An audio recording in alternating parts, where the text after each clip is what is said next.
রাজনীতিতে এমন লোক নিয়ে আসতে হবে যে বলবে উল্টো মতের মানুষটা আমার বন্ধু।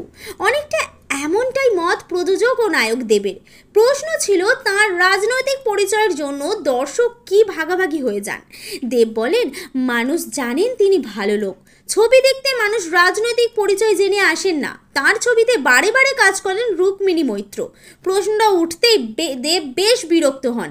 রাজ চক্রবর্তীর ছবিতে শুভশ্রী কাস্ট হন, কোয়েল রানের ছবিতে কাস্ট হন, তখন কেউ কোনো প্রশ্ন করেন না। তাহলে রুক্মিণীর বেলাতেই প্রশ্ন কেন? উত্তর চান দেব।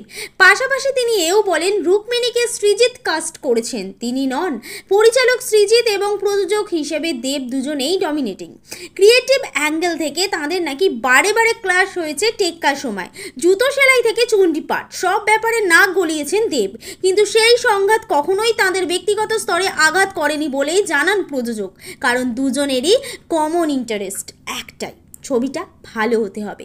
টেক্কার চরিত্রটাই কনভিন্স হতে দেবের সময় লেগেছে। দর্শক কেমনভাবে নেবেন সেই নিয়ে চিন্তায় ছিলেন তিনি, কিন্তু শেষ অবধি চ্যালেঞ্জ নিতে ভালোবাসা দেব করেই ফেলেন কাজটা।